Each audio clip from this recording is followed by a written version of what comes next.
காதல் காதல் எங்கேயும் காதல் என்றென்றும் காதல் என்றென்றும் காதல்.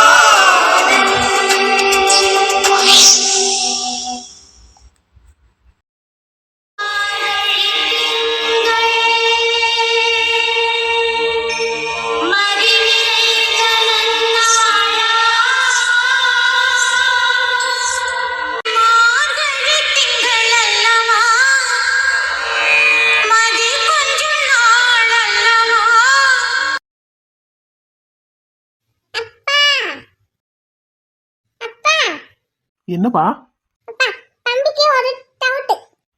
என்னப்பா சந்தேகம் என் பிள்ளைக்கு? தம்பி தூக்குங்க. ஆடா ராஜா, வாங்க வாங்க. என் சிங்க குட்டிக்கு என்ன சந்தேகமா? அதுனா என்னதுனா இங்க வாங்களே. அப்பா பக்கத்துல தானப்பா இருக்கேன், சொல்லுங்க. அப்பா காதுக்குள்ளதே தம்பி சொல்லுவான். அப்படி என்ன சந்தேகம் ரகசியமா கேக்குற அளவுக்கு? அப்பா இப்ப ஒரு பாட்டு நீங்க போட்டீங்கல்ல, ஆமாட தங்கம், அது எஃப்எம்ல படிக்குது. அதுதான்ப்பா. அதுல மார்கழி திங்கள் மதி நிறைந்த நன்னாளாம் அடி பாடுனதுலப்பா.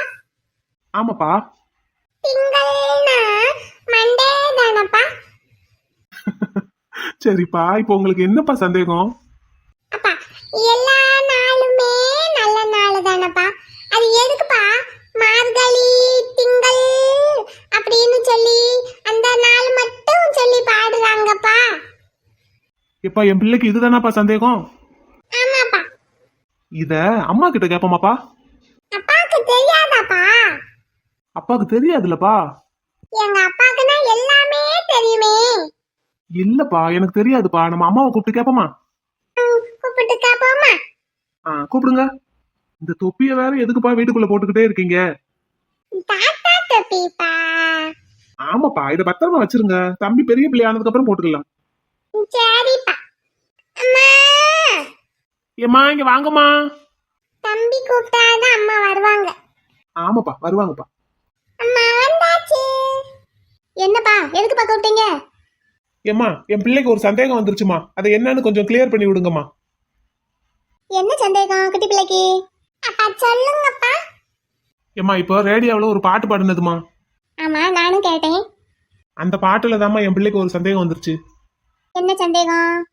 மார்கழி திங்கள் மதி நிறைந்த நன்னாளாம் அப்படின்னு சொல்றாங்கம்மா. சரி, அது ஏம்மா மார்கழி திங்கள் மதி நிறைந்த நன்னாளாம்னு சொல்றாங்க? ஏன் மற்ற கிழமையெல்லாம் என்னாச்சு? தமிழ் டீச்சர் கொஞ்சம் எல்லாருக்கும் புரியுற மாதிரி சொல்லுங்களேன். போன வருஷம் மார்கழி மாசம் செவ்வாய்க்கிழமை பிறந்தது. அப்போவே கமெண்ட்ல 2-3 பேர் கேட்டிருந்தாங்க. இன்னைக்கு செவ்வாய்க்கிழமை தானே, அப்போ மார்கழி செவ்வாய்னு தானே பாடணும், அதையே மார்கழி திங்கள்னு பாடுறாங்கன்னு கேட்டிருந்தாங்க. சரி, அப்படியே இருந்தாலும் வாரத்துல எத்தனை கிழமை இருக்கு, ஏன் அந்த திங்கக்கிழமை மட்டும் சொல்றாங்க அப்படின்னு நிறைய பேருக்கு டவுட். வாகாவுக்கும் அந்த டவுட். ஆமா, என் பிள்ளைக்கும் அந்த டவுட். கொஞ்சம் கிளியர் பண்ணி விடுங்க தமிழ் டீச்சர். முதல்ல மார்கழி திங்கள் அப்படிங்கிறது திங்கள் கிழமையவே குறிக்கிறது கிடையாது. அப்பாரா, தமிழ்ல ஒரு சொல்லுக்கு பல பொருள் இருக்கு. இந்த இடத்துல வர்ற மார்கழி திங்கள்ங்கிறது திங்கள் கிழமையை குறிக்கல. திங்கள் அப்படின்னா தமிழ்ல மாதம் அப்படின்னு இன்னொரு பொருளும் இருக்கு. அப்படியா? ஆமா, மார்கழி மாசம் வர்ற திங்கள் கிழமை மட்டும் மதி நிறைந்த நன்னாள் கிடையாது. மதி நிறைந்த நன்னாள்னா அழகு நிறைந்த நன்னாள், நல்ல நாள் அப்படின்னு அர்த்தம். அப்போ திங்கக்கிழமை மட்டும் அழகு பொருந்திய நன்னாள் அப்படிங்கிற அர்த்தம் கிடையாது.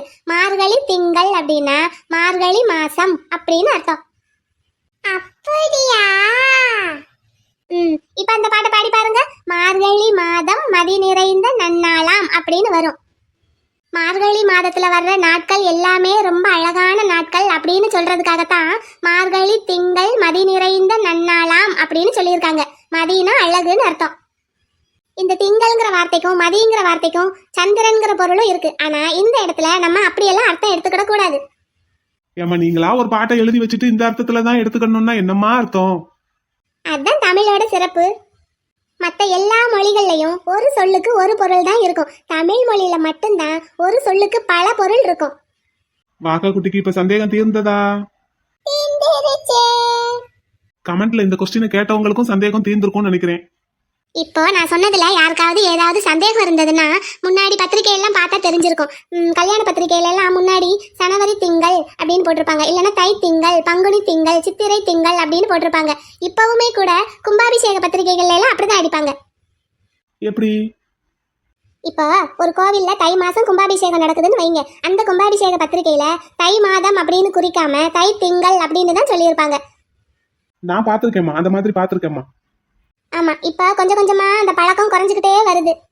நிறைய பேருக்கு கல்யாண பத்திரிகையில, திருவிழா பத்திரிகையில, கும்பாபிஷேக பத்திரிகையில பங்குனி திங்கள், தை திங்கள், சித்திரை திங்கள்னு போட்டிருப்பாங்க, பார்த்துருப்பீங்க. டவுட் வந்திருக்கும், இல்லைன்னா நிறைய பேருக்கு இந்த விஷயம் தெரிஞ்சிருக்கும். ஏற்கனவே தெரிஞ்சவங்களும் சரி, இப்போ புதுசா தெரிஞ்சுக்கிட்டவங்களும் சரி, கமெண்ட் பண்ணுங்க.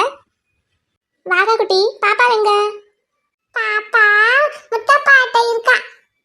சரி இருக்கட்டும், நீங்க போய் விளையாடுங்க போங்க. நேரத்து விடுங்கப்பா. வாகா குட்டி விளையாட போறான். அப்பா தம்பி தொப்பி. வச்சுக்கோங்கப்பா, வச்சுக்கோங்கப்பா. டாடா. விளையாடுங்கப்பா. ஏம்மா உள்ள என்னம்மா பண்ணிக்கிட்டு இருந்தீங்க? துணி எல்லாம் மடிச்சு வச்சுக்கிட்டு இருந்தேன். ஏம்மா அப்படி எனக்கு ஒரு டவுட் கிளியர் பண்ணீங்கன்னா. சாருக்கு என்ன டவுட்டு? அது வேற ஒண்ணும் இல்ல, 2 பிள்ளை பெத்தாச்சு, 3ஆவதா ஒரு பிள்ளை எப்ப பெத்து கொடுப்பீங்க? இதுதான் உங்க டவுட்டாக்கும். ஆமாடி, புருஷனோட சந்தேகத்தை கிளியர் பண்ணி விடுறி. அதான் 2 பிள்ளை பத்தாச்சுல, போதும். நாம் இருவர் நமக்கு இருவர். எங்கடி இந்த பிள்ளை தான் என்னையவே சுத்திக்கிட்டு வருது. பாப்பா எப்ப பார்த்தாலும் தம்பிக்கிட்டே தான் இருக்கா. அவனுக்கு தத்து கொடுத்தாச்சு அந்த பிள்ளைய. தங்க பிள்ளை ப்ளீஸ் டி, இன்னும் ஒரே ஒரு பொம்பளை பிள்ளை மட்டும் பெத்து கொடுறி. 2 பிள்ளை போதும். அடியே ஏமாத்துக்காரி, கல்யாணம் முடிச்ச புதுசுல 9 பிள்ளை வேணும்னு சொல்லி மாரியாத்தா கோவில்ல 9 சுத்தி தண்ணி ஊத்துனேலடி. இப்ப 3ஆவதா ஒரு பிள்ளை கேட்டதுக்கே முறைக்கிற. அது அது செல்லாது. அடியே உன் புருஷன் பாவம்டி, இன்னும் ஒரே ஒரு பொம்பளை பிள்ளை மட்டும் பெத்து கொடுறி. 9ல இருந்து 6 வேணா கழிச்சிருவோம். சரிப்பட்டு வராது. நான் கிளம்புறேன். அடியே மாசம் வேற மார்கழி மாசமா இருக்குடி. எந்த மாசமா வேணாலும் இருந்துட்டு போகட்டும். அடியே இந்த மாசத்துக்கு மன்மத மாசம்னு வேற பேர் வச்சிருக்காங்கடி. அது உங்களை மாதிரி யாராவது சேட்டை பிடிச்ச ஆளுங்க தான் அப்படி வச்சிருப்பாங்க. இது சாமி மாசம், சாமி மட்டும்தான் கும்பிடணும். அடியே நானும் சாமி தாண்டி. கருப்பசாமி, என்னை கும்பிட்டா இன்னும் ஒரு 2 பிள்ளை தருவேன். வாங்க. வாயை திறந்தாலே இந்த மனுஷனுக்கு சேட்டை தான். அடியே தங்கப்பிள்ள, இந்த வந்துட்டேன்பா. நமக்கு 2 பிள்ளை தான் போல.